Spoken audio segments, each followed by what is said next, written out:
దేవుని పరిశుద్ధ నామానికి మహిమ కలుగునుగాక. ఈ యొక్క సాయంకాల సమయంలో మనం ఒక ప్రత్యేకమైన అంశాన్ని అధ్యయనం చేద్దాం. ఈరోజు మన అంశం పేరు manifesting God's will through prayer. ఆ topic is manifesting God's will through prayer.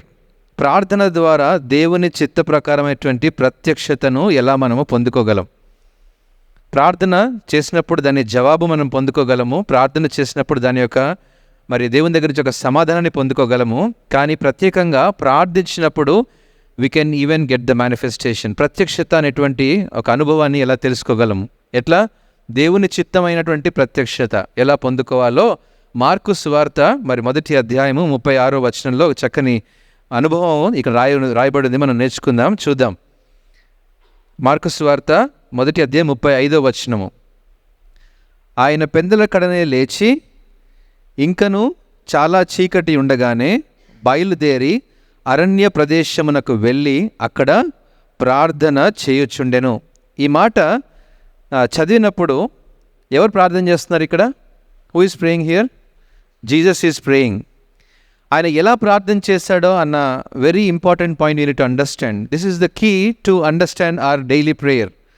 వ్యక్తిగతంగా మన క్వైట్ టైం, మన వ్యక్తిగత ప్రార్థన మనం ప్రతిదినం చేస్తూ ఉన్నప్పుడు మనం చాలాసార్లు ఏం చేస్తామంటే పొద్దున్నే లేస్తాము. పెందల కడనే కొన్నిసార్లు లేస్తాం. కొంతమందికి 3 గంటలకు లేసే అలవాటు ఉంటుంది, 5 గంటలకు లేసే అలవాటు ఉంటుంది, 6 గంటలకు లేస్తారు, 7 గంటలకు లేస్తారు. Whatever it may be. లెగ్గానే మనం పర్సనల్ ప్రేయర్ చేసుకుంటాము. ఆ అలవాటు చాలామందికి బిడ్డలకు ఉంటుంది. కానీ ఇక్కడ ఒక ప్రత్యేకమైనటువంటి ఈ ఒక క్వైట్ టైం ప్రేయర్ ఉంది. ఎలా ఉంది అంటే ఈ ప్రార్థన మనం చూసినట్లయితే ఆయన పెందల కడనే లేచి, ద ఫస్ట్ థింగ్ ఈజ్ పెందల కడనే లెగడం అనేటువంటిది very important point in the quiet time. అంటే ఎప్పుడో మనకి టైం కుదిరినప్పుడు, ఎప్పుడో రిలాక్స్గా లేచినప్పుడు ప్రేయర్ కాదు ఇది. అంటే ఒక ప్రత్యేకంగా వ్యక్తిగత ప్రార్థన. If you want to do a quiet time prayer, you need to first practice to wake up early. What is waking up early means? Before the dawn, before the twilight కదా. అంటే ఇంకా అక్కడ సూర్యోదయం కానప్పుడే లెగడం. మొట్టమొదటిగా మన విశ్వాస జీవితంలో వ్యక్తిగత ప్రార్థన అనేటువంటి మొదటి అనుభవం ఏంటంటే పెందల కడనే లెగడం అనేటువంటి అభ్యాసం చేసుకోవాలి. రెండవది, ఇంకనూ చాలా చీకటి ఉండగానే, చక్కగా రాశాడు కదా అక్కడ. అంటే ఇంకా సూర్యుడు ఉదయించలేదు. అంటే could be 4 AM, could be 5 AM maximum. వింటర్లో 5:30 కదా మ్యాక్సిమం. అంటే ఇంకా సూర్యుడు ఉదయించకన్నా ముందే యేసుక్రీస్తు ప్రభువారు లేచి అనేటువంటి పాయింట్ రాశారు ఇక్కడ. మన విశ్వాస జీవితంలో, మన దైనందిన జీవితంలో, డైలీ రొటీన్లో ఒకవేళ మనకు నెక్స్ట్ డే ఏ పని లేదనుకోండి, ఏం చేస్తాం? మనము ఇంకొక 1 hour ఎక్స్ట్రా నిద్రపోవాలని ట్రై చేస్తాం కదా. కానీ ఆత్మీయ జీవితంలో ఒకవేళ మనకు కొంచెం ఆవేదన ఉండి, ఆవేశం ఉండి, ఇంకొంచెం ఎక్కువ ప్రార్థన చేసుకోవాలని ఆలోచనట్లయితే I think this is one of the tip that God Jesus is giving us. పెందల కడనే లేచి అనేటువంటి అనుభవం కావాలి. ఇంకనూ చాలా చీకటి ఉండగానే ఏం చేశాడు ఆయన? బయలుదేరి. ఇది రెండవ ఎక్స్పీరియన్స్, ఒక వినూత్నమైన అనుభవం. ప్రియ దేవుని బిడ్డలారా, క్రైస్తవ విశ్వాసంలో పెందల కడనే లెగడం మాత్రమే కాదు, కానీ you should move out from your bed, you should move out from your luxury, you should move out from your comfort zone. మనం వెనకసార్లు ఏం చేస్తాం? బెడ్ మీద లెగ్గానే అక్కడే మోకరించి ప్రార్థన చేయాలని ప్రయత్నం చేస్తాం కదండి. మోకాల్లో నేల మీద నలగకుండా మన విశ్వాస జీవితంలో ప్రార్థనకు జవాబు పొందుకోవాలి అంటే అసాధ్యం. డిఎల్ మోడీ తన జీవితంలో విజయ రహస్యం గురించినటువంటి 7 పాయింట్లు చెప్పాడు, 7 సంగతులు చెప్పాడు. తన జీవితంలో విజయ రహస్యానికి 7 సంగతులు, 7 things that success in my life అని చెప్పాడు. ద ఫస్ట్ థింగ్ ఈజ్ ప్రార్థన. రెండవది ప్రార్థన. మూడవది ప్రార్థన. 4, 5, 6 కూడా ప్రార్థనే అని చెప్పాడు. ప్రార్థన అనేటువంటి ఆయుధాన్ని దేవుడు మనకి ఇచ్చాడు. దాన్ని ఎలా ప్రార్థన చేయాలో ఇక్కడ యేసు ప్రభు తన జీవన విధానంలో, జీవన శైలిలో దాన్ని చూపిస్తున్నాడు. పెందల కడనే లేచి, ఇంకా చీకటి ఉండగానే లేచి, ఈ అనుభవం కావాలి. రెండవ ఎక్స్పీరియన్స్ ఏంటి? బయలుదేరి. You have to move out from the comfort zone, move out from the luxury, move out from the place where you are actually taking rest. అక్కడి నుంచి వెళ్ళిపోయి ఎక్కడికి వెళ్ళాడు? అరణ్య ప్రదేశమునకు వెళ్ళి. అరణ్యము అంటే ఈరోజు మనం మిమ్మల్ని ఏమి పొద్దున్న లేసి ఫారెస్ట్కి వెళ్ళామని చెప్పట్లేదు.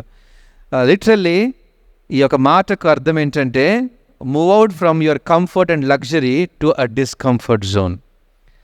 విల్డర్నెస్, అరణ్యంలో నడిపించబడింది ఎవరు బైబిల్లో? ఇశ్రాయేలీలు. ఎన్ని సంవత్సరాలు? 40 సంవత్సరాలు. 10 రోజుల ప్రయాణము ఫిలిస్తీన్ల దేశంలో నుండి వెళ్తే 10 రోజుల ప్రయాణంలో ఆ యొక్క వాగ్దాన దేశానికి చేరగలిగేటువంటి ప్రయాణాన్ని దేవుడు ఆ మార్గం గుండా తీసుకుని వెళ్లకుండా 40 సంవత్సరాలు అటు చుట్టూ ఇటు చుట్టూ తిప్పుకుంటూ, అదే రీతిగా మరి గెర్షోన్ నుంచి బయలుదేరినటువంటి ప్రయాణము ఎర్ర సముద్రం అనే ఆటంకం వచ్చింది. మోషే తన కర్రను చాపినప్పుడు అంతవరకు వాడని ఆ కర్ర, బలహీనంగా ఉండే కర్ర, దేనికి పనికిరానటువంటి ఆ యొక్క కర్రను ఎప్పుడైతే దేవుడు నీ చేతిలో ఉన్న కర్రను చాపమన్నాడో అప్పుడు ఆ కర్రను చాపినప్పుడు సముద్రం 2 పాయలుగా చీలింది. ఎప్పుడైతే ఆ యొక్క బానిసత్వం నుంచి విడుదల వారు పొందుకున్నారో ఎక్కడికి వెళ్ళారు వారు? Wilderness, in the deserts of Sinai, మిద్యాను, ఆ యొక్క ప్రాంతాల గుండా వెళ్ళి చివరకు గిల్గాల్ నుంచి ఆ రీతిగా వారు ప్రయాణమై ఎక్కడికి వచ్చారు? కనానుకు చేరుకున్నారు. ప్రియ దేవుని బిడ్డలారా, ఈ అరణ్య మార్గము ప్రతి క్రైస్తవ విశ్వాసి దీన్ని ఎక్స్పీరియన్స్ అవ్వాలి. దేవుడు ఎందుకు ఇశ్రాయేలు ప్రజల్ని ఒక షార్ట్ కట్ రూట్లో తీసుకొని వెళ్ళి ఆశీర్వాదాలు ఇవ్వలేదు? దేవుడు తన అద్భుతాలు చూపించడానికి 10 తెగుళ్ళను పంపించాడు ఐగుప్తు మీదకి. ఒక్క మాట చెప్తే ఫరోకి డైరెక్ట్ కనబడి, Pharaoh I am the God, I am Yahweh అని దేవుడు పరిచయం చేసుకొని, ఫరో నా ప్రజలందరినీ విడిపించు అంటే ఫరో విడిపించగలడు. కానీ దేవుడు అలా చేయలేదు. ఏది ఉచితంగా రాదు ప్రియ దేవుని బిడ్డలారా. Freedom is not given, freedom is taken. మనము ఆ అనుభవాన్ని ఈ యొక్క విశ్వాస జీవితంలో ఈ విడుదల మనం పొందుకోవాలి అంటే దాన్ని మనము సాధించుకోవాలి. అది ఇశ్రాయేలు ప్రజలకు నేర్పిస్తూ వచ్చాడు. ఈ అరణ్య ప్రదేశమునకు వెళ్ళి ప్రార్థన చేసేటువంటి అనుభవం గురించి నేను మాట్లాడుతున్నాను ఇక్కడ. మన ప్రార్థన జీవితంలో we should always need to pray in the discomfort zone. అందుకే మోకరించి ప్రార్థించినప్పుడు మోకాళ్ళ నొప్పులు వస్తాయి. మోకరించి ప్రార్థించినప్పుడు మోకాళ్ళు నలుగుతాయి. ఎప్పుడైతే మోకాళ్ళు నలుగుతాయో మన ప్రార్థనలో లోతైన అనుభవాలు మనం చూడగలుగుతాం. ఎప్పుడైతే మనం డిస్కంఫర్ట్ జోన్లో ఉండి ప్రార్థన చేస్తామో అప్పుడు మన ప్రార్థనలో ప్రతిఫలాన్ని మనం పొందుకోగలుగుతాం. అదే ఇశ్రాయేలు ప్రజలకు నేర్పించాడు. ఆకలి వేసినప్పుడు వీళ్ళు ఆకలిస్తుంది కదా, తల్లి ఏం చేస్తుంది? నా బిడ్డకి ఆకలేస్తుందంటే ముందే వంట చేసి రెడీ పెడతా. కానీ దేవుడు అలా ఇవ్వలేదు. వాళ్ళు ఎప్పుడు అడిగారో అప్పుడే ఇచ్చాడు. ఎప్పుడు వాళ్ళకి ఏది కావాలో ఆయన ముందే సమకూర్చలేదు. ఈ అరణ్య మార్గంలో దేవుడు ప్రతిదీ నేర్పించుకుంటూ వచ్చాడు. ఏమని? ఆయన దేవుడని, ఆయన నమ్మదగిన వాడని, ఆయన సర్వశక్తిమంతుడని, ఆయన సర్వభౌమాధికారము కలిగినటువంటి వాడని, ఆయన వాగ్దానం ఇచ్చి నెరవేర్చేటువంటి వాడని, అంతేకాదు మాట ఇచ్చి అబద్ధం ఆడనేటువంటి యెహోవా అని ఆయన అనేక సూచనల ద్వారా అనేకమైనటువంటి 10 ఆజ్ఞలు ఇచ్చి, ఆ 10 ఆజ్ఞల్లో కూడా మొదటి 5 ఆజ్ఞలు దేవుని యొక్క సంబంధమైనటువంటి ఆజ్ఞలు, మిగతా 5 ద సోషల్ లైఫ్కి సంబంధించిన ఆజ్ఞలు. అలా 10 ఆజ్ఞలు ఇచ్చి వీరు నాకు ఆరాధన చేయాలి, వీరు నాకు కట్టుబడి ఉండాలి, ఎందుకంటే వారికి నేను దేవుడను, వీరు నా ప్రజలని. ఈ అరణ్య మార్గంలో కూడా దేవుడు వారందరినీ 6 లక్షల కాల్బలాన్ని నడిపించుకుంటూ వచ్చాడు. ఎర్ర సముద్రంలో నుంచి తీసుకొని వచ్చాడు. ఈ అరణ్య మార్గంలో నేర్పించినటువంటి మొదటి అనుభవం ఏంటి తెలుసా? వ్యక్తిగత ప్రార్థన అనుభవాన్ని వారు ఎప్పుడైతే బలిపీఠాన్ని కట్టారో వారందరూ కలిసి రమ్మన్నాడు, కుటుంబాలుగా రమ్మన్నాడు, ఒక సహవాసంగా రమ్మన్నాడు, ఒక సంఘముగా రమ్మన్నాడు. దేవునికి ఇష్టమైనటువంటిది ఏంటంటే మన వ్యక్తిగత ప్రార్థన అనుభవం ఎప్పుడైతే మనకు ఉంటుందో, వ్యక్తిగతంగా మనం ఇంట్లో ప్రార్థన చేసుకొని ఆ కుటుంబ ప్రార్థన చేసుకొని, కుటుంబం అనే ప్రార్థన బలిపీఠాన్ని ఇంట్లో కట్టుకొని ఆ కుటుంబాలుగా సంఘానికి నడిపించబడతామో అదే సంఘం అంటే. That is called church. సంఘము అనేటువంటి దానికి ఒక డెఫినేషన్ ఏంటి తెలుసా? కుటుంబమే సంఘం. అది క్రీస్తు ప్రణాళికల కేంద్రం సంఘం. ఆయన చిత్తాన్ని తెలుసుకోవాలి అంటే ఎక్కడ తెలుసుకుంటాము? సంఘములోనే. It will be revealed. ఆయన నిబంధన, ఆయన యొక్క ప్రత్యక్షత సంఘములో బయలుపరచబడుతుంది. ప్రియ దేవుని బిడ్డలారా, ఈ సంఘంలో దేవుని యొక్క చిత్తం. టుడే ఆ topic is manifesting God's will through prayer. దేవుని యొక్క చిత్తమైన ప్రత్యక్షత మనం తెలుసుకోవాలి అంటే మనం ఏం చేయాలి? మొదట పెందల కడనే లేచిన అనుభవం కావాలి, ఇంకా చీకటి ఉండగానే లేచిన అనుభవం కావాలి. మార్కు సువార్త 1వ అధ్యాయము 35వ వచనంలో మనం చదువుతున్నాం. మార్క్ 1:35 వాట్ ఇట్ సేస్, పెందలకడనే లేచి ఇంకనూ చాలా చీకటి ఉండగానే బయలుదేరి you have to move out from that place and very importantly అరణ్య ప్రదేశమునకు వెళ్ళి అక్కడ ప్రార్థన చేయుచుండెను. This is the secret of prayer. Prayer బిడ్డలారా, ఇలాంటి ప్రార్థన అనుభవం కావాలి. ఇలాంటి వ్యక్తిగత ప్రార్థన అనుభవంలో I want you to pray, I want you to experience this prayer. చాలామంది అనుకుంటారు నేను సోఫాలో కూర్చొని కూడా ప్రేయర్ చేసుకోగలను, చైర్లో కూర్చొని. Yes, you can pray. ప్రార్థన అంటే దేవునితో మాట్లాడటమే కదా. I can even do anywhere. Driving చేస్తూ ప్రార్థన చేసుకోగలను. Yes, you can do that. కానీ ఎన్ని రకాల ప్రార్థనలు చేసినా కానీ this is a unique experience. You have to experience the art of wilderness in your life. అరణ్య ప్రదేశంలో నుంచి దేవుడు ఏ రీతిగా ఇశ్రాయేలు తీసుకొని వచ్చి ఒక్కొక్క స్థితిలో ఉన్నప్పుడు ఆయన పగలు మేఘస్తంభముగా, రాత్రి అగ్నిస్తంభముగా వారిని కాపాడుతున్నాడనే సంగతిని వారికి బయలుపరిచాడు. 10 ఆజ్ఞలు ఇచ్చాడు. మోషేని వారి మధ్యలో ఉంచి, నాయకుడిని వారి మధ్యలో ఉంచి నడిపిస్తూ వచ్చాడు. అరణ్య మార్గంలోని అనుభవాలు కావాలి. This is the manifestation. ప్రియదేవుని బిడ్డలారా, ఈ అరణ్య మార్గంలో ఎప్పుడైతే మనం ప్రయాణం చేస్తామో మన ప్రార్థనలో, వ్యక్తిగత ప్రార్థనలో, God will reveal the things to you. It's not in your comfort times, it's in the discomfort times. It's not in your luxury, it's when you leave that luxury and when you Neel and pray to the lord. నీవు ప్రార్థన చేయనప్పుడు, మత్తయి సువార్త 6:6లో ఉంటుంది కదా, నీవు ప్రార్థన చేయనప్పుడు నీ గదిలోనికి వెళ్ళి తలుపు వేసి రహస్యముగా ప్రార్థన చేయము. ఎంత చక్కగా రాయబడింది తెలుసా మాట. నీవు ప్రార్థన చేయనప్పుడు నీవు గదిలోనికి వెళ్ళి, అంటే నువ్వు ఎక్కడ కూర్చున్నావు అక్కడ ప్రార్థన కాదు. You have to move out from that place, go in to your room, lock the room so that your prayer is not heard to anybody. అంతేకాదు రహస్యముగా ప్రార్థన చేయమన్నాడు. ఎందుకు తెలుసా? రహస్యముగా చూచు నీ తండ్రి నీకు ప్రతిఫలం ఇచ్చును. ఆయన నీ ప్రార్థన వింటాడు అని బైబిల్లో రాయబడలేదు, కానీ నీ ప్రార్థన చూస్తాడు అంట. ఏం చూస్తాడు? నీ హృదయాన్ని చూస్తాడు, నీ నడవడిని చూస్తాడు, నీ వైఖరిని చూస్తాడు, నీ ఆలోచనలు చూస్తాడు, నీ యొక్క జీవన శైలిని చూస్తాడు. అలాంటి విశ్వాస అనుభవంలో ఉన్నప్పుడే మన ప్రార్థన, అప్పుడు నీ ప్రార్థనకు ప్రతిఫలం ఇచ్చును అని రాయబడింది చక్కగా మత్తయి 6:6లో. దేవుని బిడ్డలారా, ప్రార్థనకు జవాబు పొందుకోవాలి అంటే we should have this experience. రెండవ అనుభవం చూద్దాం. మార్కు సువార్త 6:46 ఇదొక రెండవ అనుభవం. Let's see. ప్రార్థన ద్వారా దేవుని చిత్త ప్రకారమైనటువంటి ఆ యొక్క ప్రత్యక్షతను పొందుకోవడానికి ఒక రెండవ అనుభవం చూద్దాం. మార్కు 6:46 ఆయన వారిని వీడుకొలిపి ప్రార్థన చేయుటకు కొండకు వెళ్ళెను. మార్కు సువార్త 1:35 మనం చదువుకున్నాం ఇందాక. ఆయన ఏకాంతంగా ప్రార్థన చేసిన తర్వాత ఎక్కడికి వెళ్ళాడు చూడండి. 36 1:36 చదవండి. సీమోనును అతనితో కూడా ఉన్నవారును ఆయన్ను వెదుకుచూ వెళ్ళి ఆయన కనుగొని అందరూ నిన్ను వెదుకుచున్నారని ఆయనతో చెప్పగా, ఆయన ఇతర సమీప గ్రామములలోనూ నేను ప్రకటించినట్లు వెళ్ళుదము రండి, ఇందు నిమిత్తమే కదా నేను బయలుదేరి వచ్చినని వారితో చెప్పెను. ఆయన ఏకాంతంగా దేనికోసం ప్రార్థన చేస్తున్నాడు? తన్ను తాను సిద్ధపరచుకుంటున్నాడు. దేనికోసం? గ్రామాలకు వెళ్ళి సువార్తను ప్రకటించడానికి. ఏదైనా పరిచర్య చేయాలి అంటే, ఏదైనా పరిచర్యను మనం ప్రారంభించాలి అంటే, దేవునికి ఒక పని అప్పజెప్పినప్పుడు ఆ పని మనం కార్యాన్ని జరిగించాలి అంటే you should have the experience of quiet time. ఏకాంతంగా ప్రార్థించే అనుభవాలు కావాలి.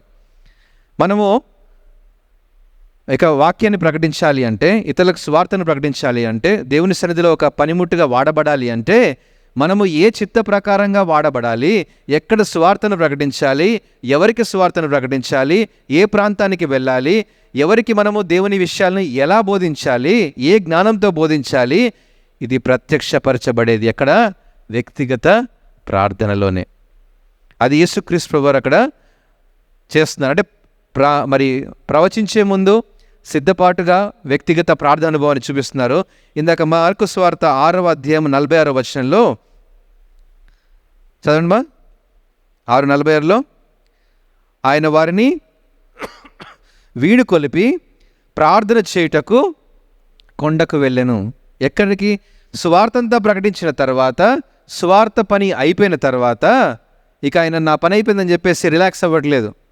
Again he is going to quiet time. ఎక్కడికి వెళ్తున్నాడు? కొండకు వెళ్ళినటువంటి అనుభవం. కడప ప్రాంతానికి మరి సువార్తకు వెళ్ళాం.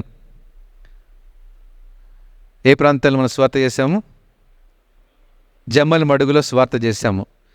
కడపలో మరి బ్రదర్ మైఖిల్ విజయ్ కుమార్ గారితో కొంత సమయాన్ని గడిపినప్పుడు ఆయన చక్కని అనుభవాన్ని చెప్పారు. కొండ మీదకి ఎక్కి ప్రార్థన చేసే అనుభవం. ఇప్పుడు దేవుని బిడ్డలారా, ఆయన చెప్పినప్పుడు it was very much inspired. కొండ మీదకి వెళ్ళి ఎందుకు యేసు ప్రభు ప్రార్థన చేస్తాడు? అరణ్యంలోకి వెళ్ళి ప్రార్థన చేస్తున్నాడు, మంచి ఎక్స్పీరియన్స్ అర్థమవుంది మనకి. కొండ మీదకి ఎక్కి ప్రార్థన చేసేటువంటి అనుభవం ఏంటి అని ఆ యొక్క సోదరుడు నాతో చెప్పిన మాటలు నన్ను ఆశ్చర్యపరిచాయి. కొండ మీదకి ఎక్కినప్పుడు ఎవరు ఎక్కారు కొండ మీద దేవునితో మాట్లాడడానికి? మోషే సినాయి పర్వతాన్ని ఎక్కాడు. ఆయనంతా ఆయన ఎక్కలేదు. పైనుండి స్వరం వినపడింది, పైకి ఎక్కిరా మోషే అన్నప్పుడు పైకి వెళ్ళాడు. అక్కడ దేవుని స్వరాన్ని విన్నాడు. ఎప్పుడైతే మన పరిచర్య ఆరంభించినప్పుడు మన వ్యక్తిగత ప్రార్థన ద్వారా నింపబడతామో, మన పరిచర్య చేసిన తర్వాత ఆ ఖాళీ అయినటువంటి పాత్ర మరలా నింపుకోవాలి అంటే దేవునికి దగ్గరగా వెళ్ళాలి. అది కొండ మీద ఎక్కినట్టు అనుభవం. దేవుని దగ్గర ఎంత దగ్గరగా వెళ్తామో, ఈ పర్వతాలు ఎక్కి ప్రార్థన చేయడము లేదా కొండ మీద ఎక్కి ప్రార్థన చేయడము, చాలామంది దైవ సేవకుల యొక్క బయోగ్రఫీలో నేను చూశాను. బ్రదర్ భగత్ సింగ్ గారు చెన్నై పట్టణంలో పల్లవరం కొండ మీద ఎక్కి ప్రార్థన చేసేవారంట ప్రతి దినం. వ్యక్తిగత ఏకాంత ప్రార్థన, కొండల మీదకి ఎక్కి ప్రార్థన చేయడం. ఆ రోజు వీ రియల్లీ ఎక్స్పీరియన్స్డ్ ఇట్. ఆ కొండ పేరేంటమా? ఆ కొండకు ఒక పేరు పెట్టారు కదా, మౌంట్ జయన్. ఆ మౌంట్ జయన్ మీదకి ఎక్కి మేము అందరం కలిసి ఏకాంతంగా, ఆయన చెప్పారు, మీరందరూ ఏకాంతంగా అన్ని ప్లేస్కి వెళ్ళిపోయి ఒక్కరే ఒక రాయి మీద కూర్చొని ప్రేయర్ చేసుకోండి, మీకేం కావాలో యూ టాక్ టు గాడ్ అన్నాడు. Really it was wonderful experience. నేను అంటాను, నా వ్యక్తిగత జీవితంలో I travelled lot of places. South ఇండియాలో ద హైయెస్ట్ పీక్ మున్నార్ దగ్గర ఉంటుంది, అది ఎక్కాను నేను. అక్కడికి ఎక్కినప్పుడు నేను చాలాసార్లు ప్రార్థన చేసుకో, ఐ హ్యావ్ దట్ ఎక్స్పీరియన్స్. ఆ పర్వతాల మీదకి ఎక్కినప్పుడు ఏ అనుభవం, మనకి డిఫరెంట్ ఎక్స్పీరియన్స్ అన్నాం కదా, ఎలాంటి అనుభవం కలుగుతుంది? మనం పర్వతం కిందుండి పర్వతాన్ని చూసినప్పుడు మనకి ఏమనిపిస్తుంది అండి? అమ్మో, మనకంటే ఈ పర్వతం చాలా మ్యాగ్నిఫిషియంట్గా, చాలా పెద్దగా ఉందని కనిపిస్తుంది. అదే పర్వతం పైన ఎక్కి కిందకు చూస్తే అందరూ చిన్న కనబడుతూ ఉంటారు. దేవుని యొక్క ఔన్నత్యాన్ని, ఆయన ఫెయిత్ఫుల్నెస్ని ఎక్స్పీరియన్స్ అవ్వాలి అంటే you should have your personal time with the lord in the highest places. That is a different experience. I was trekking at 3,999 meters in the Mount Everest region. ఒకసారి నేను ట్రెక్కింగ్ చేశాను. అక్కడికి వెళ్ళిన తర్వాత it was so wonderful experience. I was alone, nobody is there. ఆ యొక్క Everest పర్వతాల మధ్యలో, హిమాలయ పర్వతాల మధ్యలో నేను అధిరోహిస్తున్నప్పుడు వ్యక్తిగతంగా నేను చూశాను, I have seen plants untouched, I have seen rocks untouched. ఎవరిది అక్కడ మనుషులు దాన్ని ఎవరు టచ్ చేయలేదు ఇంతవరకు. అలాంటి ప్లేసెస్కి వెళ్ళినప్పుడు దేవుని యొక్క నిజమైనటువంటి ప్రసన్నతను మనం పొందుకోగలం. పరిశుద్ధ గ్రంథంలో మీరు ఎక్కడైనా గమనించండి, పాత నిబంధన గ్రంథాల్లో ప్రవక్తలు దేవునితో మాట్లాడాలంటే they went in to the highest places to talk to God. ఇక్కడ యేసుక్రీస్తు ప్రభువారు కూడా మొదటి వ్యక్తిగత అనుభవాలు, వ్యక్తిగత ప్రార్థన అనుభవంలో అరణ్యంలోకి వెళ్ళి ప్రార్థన చేసే అనుభవాన్ని నేర్పిస్తున్నారు.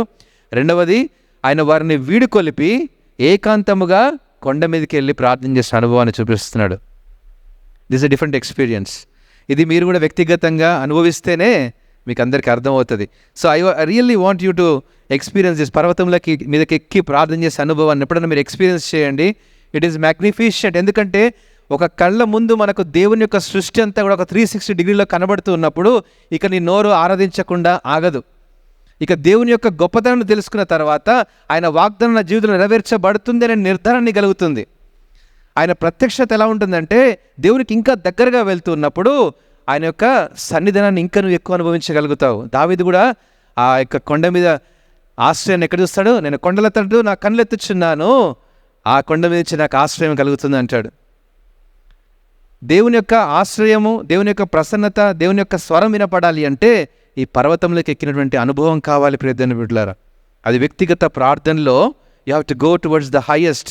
ఒక తండ్రిని కొడుకు ప్రశ్నించాడు, what is the size of God dad అని అడిగాడంట. దేవుడు ఎంత ఉంటాడు? ఓకే, మూన్ మీద సునీత విలియమ్స్, స్పేస్లో సునీత విలియమ్స్ ఉంది. ఇప్పుడు ఆమె అక్కడ నుంచి మన ఎర్త్ని ఫోటో తీసి పంపించింది. ఎర్త్ ఇంత ఉందండి, గోల్ఫ్ బాల్ అంత ఉంది. If you can understand that దేవుడు ఎంత సైజు ఉంటాడు, హౌ మ్యాగ్నిఫిషెంట్ ఈజ్ గాడ్. అప్పుడు ఆ తండ్రి చెప్పాడు, ఆకాశంలో విమానం కనబడుతుందా, ఎంత ఉంది సైజ్ అని అడిగాడు. Dad, it is too small, tiny. When you can see from earth, the flight you look at the sky is too tiny కదా. నెక్స్ట్ డే వాళ్ళ ఫాదర్ ఆ కొడుకుని ఎయిర్పోర్ట్కి తీసుకుని వెళ్ళి ఆ రన్వే మీద ఉన్నటువంటి ఫ్లైట్ దగ్గర నించోబెట్టి, ఇప్పుడు ఎంత ఉంది సైజ్ అని అడిగాడు. The flight is bigger than what he expected. దేవుని బిడ్డలారా, that is the size of God. దేవుని దగ్గరికి ఎంత దగ్గరగా వెళ్తే దేవునికి అంత దగ్గరగా వస్తాడు. ఆయన యొక్క సన్నిధి ఎంత దగ్గరగా వచ్చినప్పుడు ఆయన పరిమాణం ఎంత, ఆయన ఆలోచనలు ఎంత, ఆయన సంకల్పం ఏంటి, ఆయన చిత్తం ఏంటో నీకు రుజువు చేయబడుతుంది. The more you go near to the God, the more you can see him how magnificent he is. దేవుని బిడ్డలారా, ఇలాంటి అనుభవాన్ని కొండ మీదకి ఎక్కినప్పుడు మనము అనుభవించగలము. 3వ అనుభవం చూద్దాం. మార్కు సువార్త 11వ అధ్యాయము 24-25 వచనాలు చూడండి.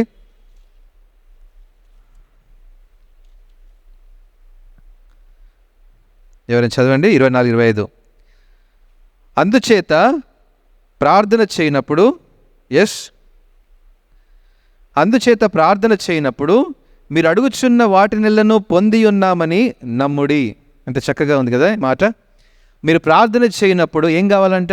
You need to have faith in your prayer. విశ్వాసముతో ప్రార్థన చేసేటువంటి అనుభవాన్ని నేర్పిస్తున్నాడు. ఇక్కడ సెమికోలన్ ఉంది కదా బైబిల్లో, చక్కగా బైబిల్లో ఉంది కదా సెమికోలన్ ఉంది. ఒకవేళ నేను ఇక్కడే ఆపేసాను అనుకోండి, I will become the prosperity speaker కదా. నువ్వు ప్రార్థన చేయనప్పుడు నువ్వు పొంది ఉన్నావని నమ్ముకో అన్నా అనుకోండి, నీకేం చేస్తావు? ప్రభువా, నాకు ఇల్లు ఇచ్చేసావు, నాకు కారు ఇచ్చేసావు, నాకు బిల్డింగ్ ఇచ్చేసావు, అన్ని ఇచ్చేసావు అని ప్రార్థన చేస్తాడు. ఇంకా ఏం చేస్తాడు? ఇంకా విశ్వాసి ఇంకా ఎక్కువ సమయం దాని మీద ప్రార్థన మీద పెట్టాడు. ఇంకా జస్ట్ ఒక సింగిల్ వర్డ్ కదా. కానీ దేవుడు అక్కడ చక్కగా నేర్పిస్తున్నాడు. మీరు ప్రార్థన చేయనప్పుడు మీరు అడుగుచున్న వాటిని ఎల్లను పొంది ఉన్నామని నమ్ముడి, అప్పుడు అవి మీకు కలుగునని మీతో చెప్పుచున్నాను. వండర్ఫుల్, హల్లెలూయా. ఎంత చక్కగా ప్రార్థన చేస్తే అన్నీ మనం పొందుకోగలం కదా. కానీ 25వ వచనంలో ఉంది, మీరు ఒకని మీద విరోధమైనను మీకు ఒకని మీద విరోధమేమైనను కలిగి ఉన్న ఎడల మీరు నిలవబడి ప్రార్థన చేయనప్పుడెల్లను వాని క్షమించుడి, అప్పుడు పరలోకమందున్న మీ తండ్రియు మీ పాపములను క్షమించును. దేవుడు అంత ఈజీగా ఏది మనకి ఇవ్వడు ప్రియదేవుని బిడ్డలారా. మన వ్యక్తిగత విశ్వాస జీవితంలో ఇతరులను ఏ రీతిగా క్షమిస్తూ ఉన్నావో, ఇతరులను ఏ రీతిగా నువ్వు చూస్తూ ఉన్నావో, ఇతరులను ఏ రీతిగా కొలత వేస్తున్నావో అదే కొలతతో దేవుడు మనకి ఇవ్వగలుగుతాడు. When you understand the manifestation, understand the will of God, these are the two keys to get the success in your prayer. One is faith, second one is forgiveness. Faith and forgiveness should be together. విశ్వాసము క్షమాపణ రెండు ఎప్పుడైతే కలిగి ఉంటామో అప్పుడే మనము దేవుని చిత్తాన్ని తెలుసుకోగలుగుతాము, ఆయన చిత్తం మన జీవితంలో నెరవేర్చబడుతుంది. ఆ రీతిగానే ప్రార్థనకు ప్రతిఫలాన్ని పొందుకోగలుగుతాం. మనము ఇతరులతో క్షమాపణ గుణాన్ని కలిగి ఉండకుండా, ఇతరులు క్షమించేటువంటి తత్వం మనలో లేకుండా, ప్రభువా నాకు అది దయచేయి, నాకు విశ్వాసం ఉంది, ఆవగింజంత విశ్వాసం ఉంది ప్రభువా, నాకు ఏదైనా చేయగలవు అని అన్నామంటే no, it is not possible. So remember, faith and forgiveness are the keys to understand the answer from the prayer.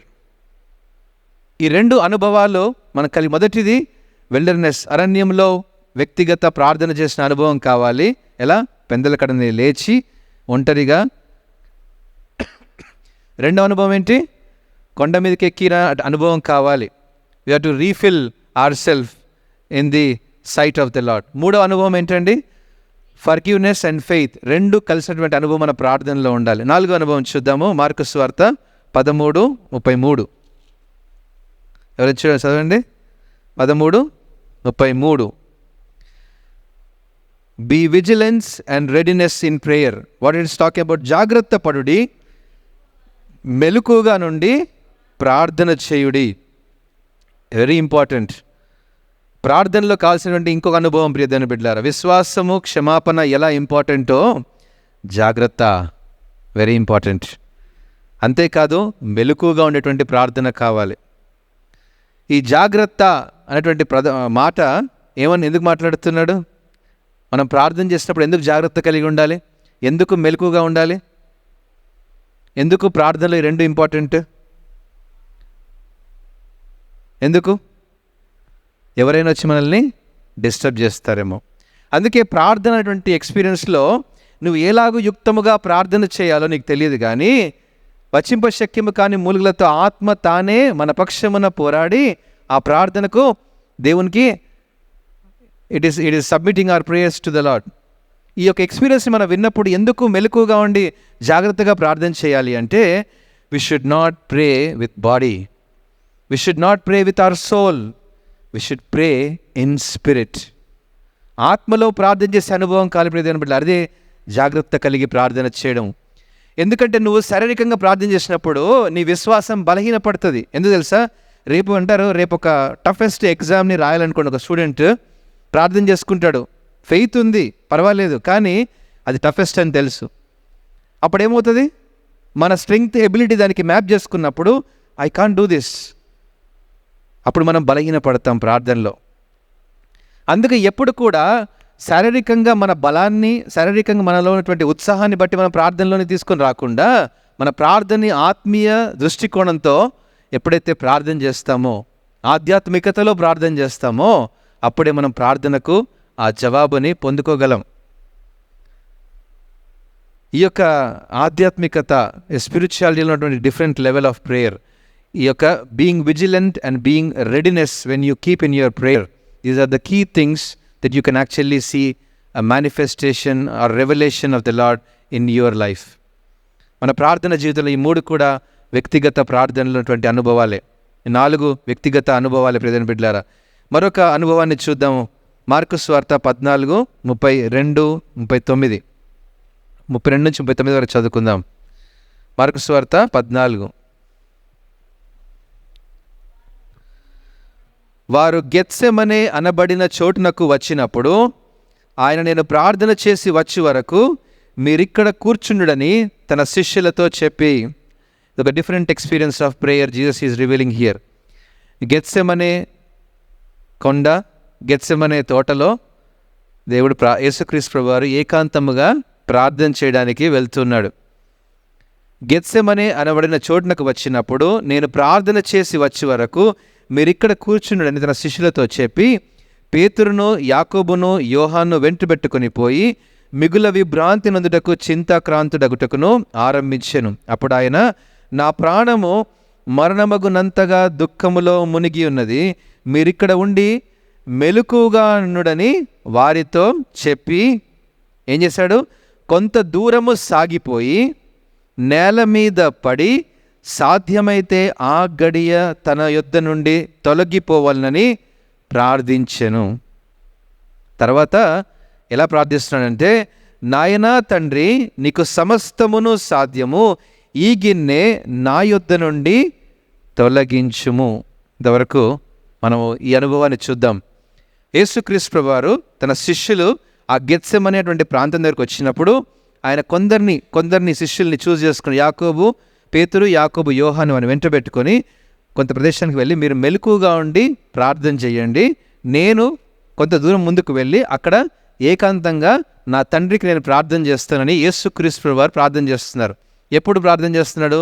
ఇంకా సిలువకు ఎక్కడానికి ఇంకొంచెం సమయం ఉంది. ఈ అనుభవాన్ని మనం చూద్దాం. ఎలా ఉంది అనుభవం? ఆయన కొంత దూరం వెళ్ళి ఏం చేశాడంట? ఆ ప్రార్థన ఎలా చేశాడు? మిగుల విభ్రాంతి నొంది చింతాక్రాంతుడగుటకు ఆరంభించెను. తన యొక్క శరీరంలో ఇప్పుడు కొంచెం ఆలోచన వచ్చింది. ఈ సిలువ అనేటువంటి భారాన్ని ఎలా భరించాలి అనే బాధ, విభ్రాంతి కలుగుతుంది యేసు ప్రభు గారికి. ఆ మాట నేను మాట్లాడుతూ ఏ ప్రార్థన చేస్తున్నాడు చూడండి. నాయనా తండ్రి అని ప్రార్థన చేస్తున్నాడు. ఎలా? సాగిలపడి కదా, చక్కగా రాయబడింది కదా, సాగిలపడి. ఎలా తండ్రి నీకు సమస్తము సాధ్యము కదండి. మనం అనేకసార్లు ఇలాంటి ప్రార్థన చేస్తాం కదా. God you are the powerful God, you are the mighty God, promise keeper, correct, and you are the faithful God. Definitely you are listening to my prayer and definitely you are going to give the answer to my prayer. ఇదే మన ప్రార్థన. ఎందుకు? మనం దేవుని యొక్క శక్తిని మనం చూసినప్పుడు అనుకుంటాం ఏంటంటే మన ప్రార్థన దేవుడు వినరాడు ఖచ్చితంగా. ఎందుకంటే ఆయన మనము ఆయన గొప్పవాడు కాబట్టి, ఆయన సర్వశక్తిమంతుడు కాబట్టి, ఆయన ఏదైనా చేయగలడు కాబట్టి మన ప్రార్థనకు ఆయన జవాబు ఇచ్చేశాడు అనేటువంటి ప్రార్థన మనం చేస్తూ ఉంటాం ప్రియమైన బిడ్డలారా. కానీ if you want to understand the manifestation of his will, there is a secret here. Let's read little bit further. తండ్రి, నీకు సమస్తము సాధ్యము, ఈ గిన్నె నా యొద్ద నుండి తొలగించుము. అంతే ప్రార్థన చేయలేదండి. His body is asking to take away this cup, take away this punishment. ఏదైనా సమస్య వచ్చినప్పుడు ఎలా ప్రార్థన చేస్తాం? ప్రభువా, ఈ సమస్యను తీసేయి ప్రభువా అని ప్రార్థన చేస్తాం. అక్కడ వరకు ప్రార్థన ఆపకూడదు. కష్టం వచ్చినప్పుడు ప్రభువా, ఈ కష్టాన్ని తీసేయి ప్రభువా అని ప్రార్థన అంత మాత్రమే కాదు. ఏదైనా నిస్సహాయస్థితి, ఇబ్బంది, ఫినాన్షియల్ డెప్ట్ వచ్చినప్పుడు ఏమంటే, ప్రభువా, you give me the money immediately, I have to solve my problem. You get me the things done, I have to get out of this problem. అదే మన ప్రార్థన. కానీ no, this is not the right prayer. ఏమన్నారు చూడండి అక్కడ, అయినను నా ఇష్ట ప్రకారము కాదు, నీ చిత్త ప్రకారము. అది దేవుని చిత్త ప్రకారం. మన ప్రార్థనలో మన డిజైర్స్ మనకు ఉండవచ్చు, మనకి ఏది కావాలో మన కోరికలు ఉండవచ్చు, కానీ you should always align to the purpose of the lord. ఆయన చిత్త ప్రకారానికి ఎప్పుడైతే మనము పెనవేసుకుని జీవిస్తామో, ఆయన చిత్త ప్రకారం అంటే ఏంటి తెలుసా? ఒకవేళ నీకు బైక్ కావాలని ఉంటుంది, జస్ట్ ఎగ్జాంపుల్ కోసం చెప్తున్నాను, this is not like prosperity, I'm just telling here. నీకు బైక్ కావాలని ఉంటుంది, కానీ దేవుడు నీకు కారు ఇవ్వాలని ఆశపడుతున్నాడు అనుకోండి. నువ్వేం చేస్తావు? నాకు బైక్ కావాలి, నాకు బైక్ కావాలి, నాకు బైక్ కావాలని ప్రార్థన చేస్తావు. అది ఎప్పటికీ రాదు. Because you want to give different thing. That's example. Okay, మన విశ్వాస జీవితంలో మనము ఏది కావాలని కోరుకుంటామంటే అది మనకు వస్తే సరిపోతుందిలే అని మన డిజైర్ చెప్తుంది. ఇది ఉంటే చాలులే అని మన డిజైర్ చెప్తుంది. మన శరీరంతో ప్రార్థన చేసినప్పుడు, మన శరీరాచ్ఛలతో ప్రార్థన చేసినప్పుడు, మన సొంత తలంపులతో మనం ప్రార్థన చేసినప్పుడు we always limit our self, because we want that limit is enough for us. But a limitless God is talking that I want to give you a limitless blessings to you when you only depend on his purpose. ఆయన చిత్తముతో మనం ఎప్పుడైతే అనుసంధానం చేసుకొని ప్రార్థన చేస్తే, ప్రభువా, నా ఇష్టము కాదు, నీ చిత్త ప్రకారమే జరిగించని ప్రార్థన చేసినప్పుడు ఆయన చిత్తం ఏమేంటో తెలుసా? నువ్వు ఇప్పుడు కష్టపడాలి అంటే కష్టపడాల్సిందే, శ్రమపడాలి అంటే శ్రమపడాల్సిందే, ఈ ఆశీర్వాదం నీకు రావాలి అంటే అది రావాల్సిందే. That's how God will answer the prayers. మన ప్రార్థనలో అలాంటి ప్రార్థన చేయ, ప్రభువా, I want to go to Delhi and get a new job. ప్రభువా, మరి నిశ్చితం అయితే గివ్ మీ దట్ జాబ్. అలా ప్రార్థన చేసుకున్నప్పుడు when you go for interview, even if interview fails, okay, then అది ఫెయిల్ అయినప్పుడు అప్పుడు చెప్పొచ్చు, ప్రభు ఇది దేవుని చిత్తం కాదు అని. అప్పుడు మరి దేవుడు మనుషులతో డీల్ చేస్తున్నప్పుడు మనం అనుకోవచ్చు కదా, దేవుడు డైరెక్ట్గా ఆయన ఏం చేయాలనుకుంటే ముందే చెప్పేస్తే అయిపోద్ది కదా, ఇంత కష్టం ఎందుకు పడాలి? ఆయన ఏం చేస్తున్నాడో కదా, ఆయన ఏం చేయాలనుకుంటున్నాడో మన లైఫ్లో ముందే చెప్పేస్తే it is very easy to know. That's not how it is. మన డిజైర్స్ మనకు ఉండవచ్చు, మన కోరికలు మనకు ఉండవచ్చు, మన ఆలోచన మనకు ఉండవచ్చు. దేవుడు దాన్ని బట్టి తన చిత్తాన్ని ఎలా నెరవేర్చుకోవాలో దేవుడు దాన్ని సిద్ధపరుస్తూ ఉంటాడు. మన కోరికలను ఆయన సఫలం చేస్తాడు, మన ఆలోచనలు సఫలం చేస్తాడు. At the same time his purpose also should be fulfilled. ఎందుకంటే మనం ఆయన చిత్త ప్రకారమైన దయా సంకల్పం చొప్పున మనం పిలువబడిన వారము కాబట్టి, ఆయన చిత్తాన్ని జరిగించినప్పుడే దేవుని యొక్క ప్రత్యక్షత మనకు మన జీవితంలో వెల్లడి చేయబడుతుంది. Then only the manifestation is revealed in our life. ప్రియమైన బిడ్డలారా, ఇలాంటి ప్రార్థన అనుభవాలు ఎప్పుడైతే మనం కలిగి ఉంటామో మన విశ్వాస దైనందిన జీవితంలో విజయాన్ని సాధించగలం. మన జీవితంలో ఎప్పుడైతే దేవుని చిత్త ప్రకారంతో అనుసంధానం చేసి ప్రార్థిస్తామో, ఎక్కడ? అరణ్యంలో ప్రార్థన, ఏకాంత ప్రార్థన అనుభవం, కొండ మీదకి ఎక్కినటువంటి ఏకాంత ప్రార్థన అనుభవం, మన యొక్క క్షమాపణ విషయంలో లేకపోతే మనకు విశ్వాస విషయంలో నిలకడ కలిగినటువంటి విశ్వాస అనుభవాలు. అందుకే పరలోక ప్రార్థనలో కూడా ఉందంటే, మా రుణస్తులను క్షమించాలంటే మేము ఇతరులను ఏ రీతిగా క్షమిస్తున్నామో అలానే మా రుణాలను కూడా క్షమించు ప్రభు అని ప్రార్థన నేర్పించాడు దేవుడు. ఏది కూడా దేవుడు మనకు డైరెక్ట్గా లింక్ చేయలేదు. నువ్వు ఎలాంటి వాడు అయినప్పటికీ కూడా దేవుడు నీకు బ్లెస్సింగ్స్ ఇచ్చేస్తాని కాదు. నువ్వు ఏ రీతిగా ఇతరులతో నడుచుకుంటున్నావో, ఎక్కడ నువ్వు ఒంటరిగా నేను ఉంటే సరిపోతుంది, నేను ఒంటరిగా జీవిస్తే సరిపోతుంది, నేను ఒక్కడిని నా లైఫ్ని లీడ్ చేస్తే సరిపోతుందని కాదు. ఇతరులతో నువ్వు ఎలా ప్రవర్తిస్తున్నావో దేవుడు అదే కొలత పరిమాణాన్ని మన జీవితంలో కూడా కొలత వేసేటువంటి వాడిగా ఉంటాడు. అందుకే సంఘం అత్యంత ప్రాముఖ్యమైందని ఆనాడు అరణ్యంలో ఇశ్రాయేలుకు నేర్పించిన దేవుడు ఈరోజు మన పరలోక ప్రయాణంలో కూడా ఈ అనుభవాలు నేర్పిస్తున్నాడు. ఇక్కడ ప్రార్థనలో. ప్రార్థన అనే బలిపీఠాన్ని ప్రతిదినం కట్టుకోవడం నేర్చుకోవాలి ప్రియ దేవుని బిడ్డలారా. వ్యక్తిగత ప్రార్థన అనుభవం కావాలి ప్రియ దేవుని సంగమా. వ్యక్తిగత ప్రార్థన బలిపీఠాన్ని, కుటుంబంగా ప్రార్థన బలిపీఠాన్ని కట్టుకున్నప్పుడే then only you can see the manifestation in your life.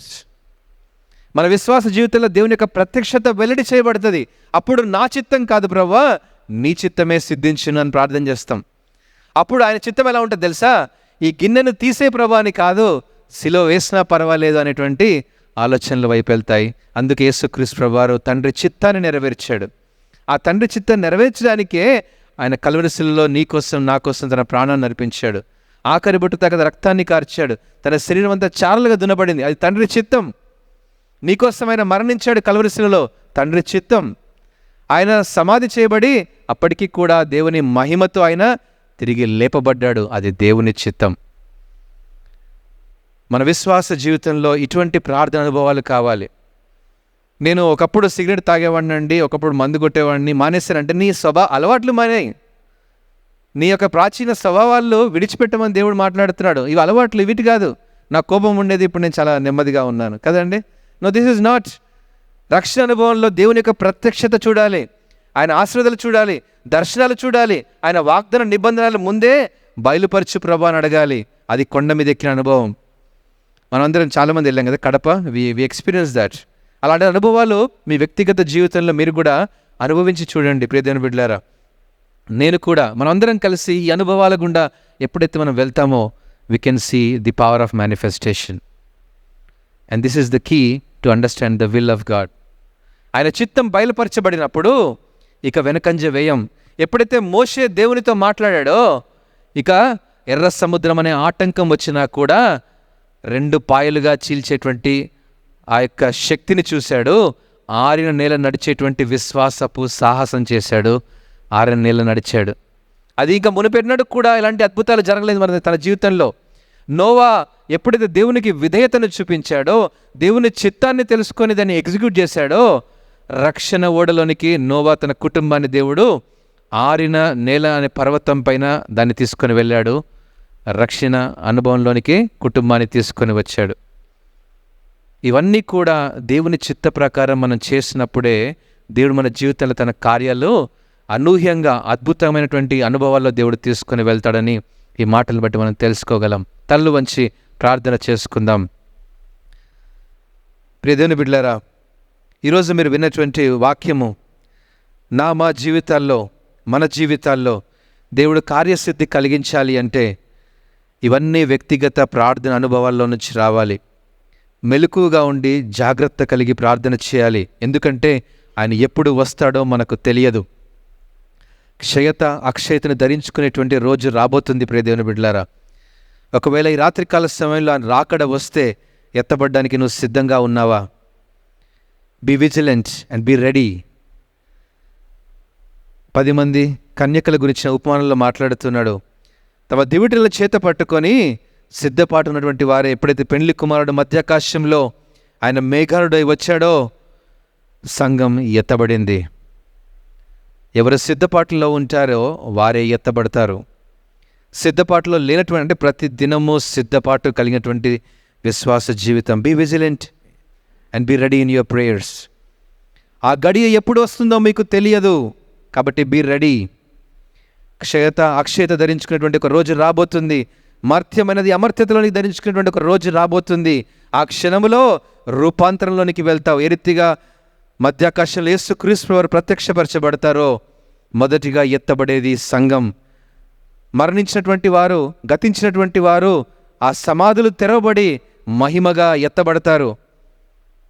మన ప్రియులను, ఆత్మీయులు మనం కోల్పోయి ఉండవచ్చు, but we can see them, we can witness them in the midst of the clouds. సజీవులముగా ఉన్న మనము ఆ రీతిగా మహిమగా మార్చబడతాము. ఘనహీనమైనది మహిమగా మార్చేటువంటి ఒక రోజు రాబోతుంది ప్రియ దేవుని బిడ్డలారా. మన ప్రార్థనలో ప్రతి దినము ఎంత సిద్ధపాటు కావాలి.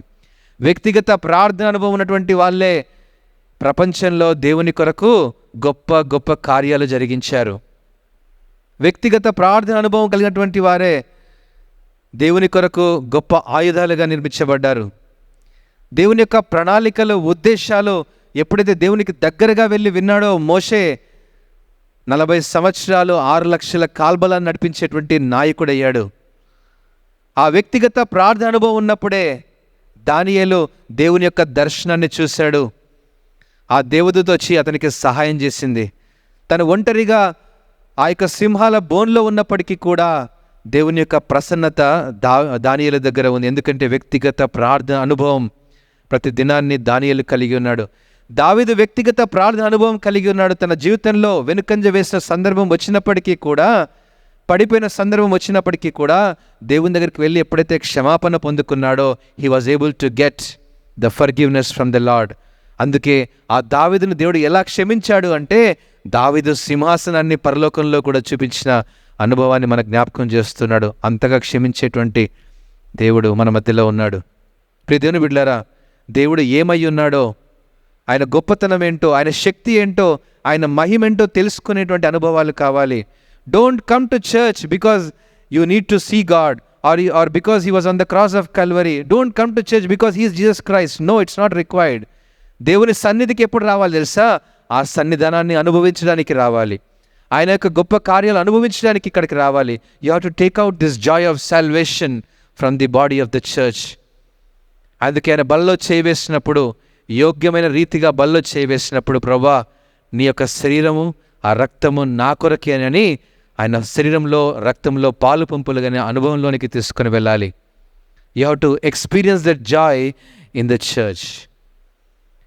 దానికోసం మనం సంఘముగా రావాలి, సమాజముగా కూడుకోవాలి. ఇంట్లో కూర్చొని ప్రార్థన చేస్తే సరిపోతుంది అంటే కాదు ప్రియమైన బిడ్డలారా. వ్యక్తిగత ప్రార్థన అనుభవాలు కలిగి ఎప్పుడైతే మనం ఉంటామో, కుటుంబ ప్రార్థన అనుభవాన్ని కలిగి ఉంటామో, కుటుంబమైన సంఘములో కూడా ఆయన ప్రత్యక్షత బయలుపరచబడుతుంది. Then you can experience his promises, then you can experience his will in your life. ఈ లోకంలో నువ్వు ఎందుకున్నావు, ఎందుకు పుట్టావు, ఈ లోకంలో నీ మనుగడ ఏంటి, నీ ప్రయాణం ఎక్కడికి వెళ్తుంది, నీ గమ్యం ఏంటి, గమనం ఏంటి, ఇవన్నీ కూడా బయలుపరచబడతాయి సంఘ దర్శనములో. ప్రియ దేవుని బిడ్డలారా, నీ కుటుంబాన్ని సంఘము అనేటువంటి ఆ బలిపీఠం మీద కట్టుకున్నప్పుడే, ఆ మూలరాయి యేసుక్రీస్తు ప్రభువు ఎప్పుడైతే నీవు ఉంటాడో, then he can drive your family in the power of Holy Spirit. అలాంటి అనుభవాలు ప్రార్థనలో మీరు పొందుకుంటారని ఆశిస్తున్నాను. మహోన్నతుడ పరిశుద్ధుడ, నీకే స్తోత్రం చెల్లిస్తున్నాము నాయన. ఎవరైతే ప్రభా వ్యక్తిగతంగా ప్రార్థన చేసుకుంటున్నారో ప్రభా, నీ బిడ్డలను జ్ఞాపకం చేసుకోండి. వ్యక్తిగత ప్రార్థన అనుభవం లేదో ప్రభా నాయన, మరొకసారి తరుణాన్ని దయచేయండి నాయన. ప్రభా, ఈ తరుణం లేక ప్రభా ఈ లోకంలో అనేకులు గతించిపోయారు. మేము సజీవులముగా ఉన్నామంటే ప్రభా నేను మరొక దినం ఆరాధించడానికి, మరొక దినం ప్రభా మా యొక్క ప్రార్థన ప్రభా నీతో మాట్లాడడానికి, నీతో సంభాషించడానికి ప్రభా గొప్ప తరుణం ఇచ్చారు నాయన. ఈ అనుభవాన్ని ఎవరు కూడా ప్రభా మరి త్రోసిపుచ్చక, నిర్లక్ష్యము చేయక, పెందల కడనే లేచేటువంటి అనుభవాలు ప్రభా నాయన, మా యొక్క కంఫర్ట్స్ని వదిలిపెట్టినటువంటి విల్డర్నెస్ అనుభవాన్ని ప్రభా మీరు మాకు నేర్పించమని, పర్వతములతో ప్రభా నాయన ఆ ఎక్కి నీ యొక్క మహిమాన్వితాన్ని ప్రభా మేము అనుభవించేటువంటి అనుభవాలు ప్రభా నాయన, నిలకడ నిస్సహాయ స్థితిలో ప్రభా ఉన్నప్పటికీ ప్రభా నాయన నిలకడ కలిగినటువంటి విశ్వాస అనుభవంలో, క్షమాపణలో ప్రభా మా జీవితాలను మేము కట్టుకుంటూ, ప్రత్యేకంగా నాయన మెలకువ కలిగి జాగ్రత్త కలిగి ప్రార్థన చేసేటువంటి అనుభవంలో ప్రతి ఒక్కరికి దయచేయమని, విన్న వాక్యాన్ని ప్రభా ఒకరికి ఆశీర్వాదకరంగా చేయమని యేసుక్రీస్తు నామమున ప్రార్థించి అడిగి వేడుకుంటున్నాము తండ్రి. ఆమెన్.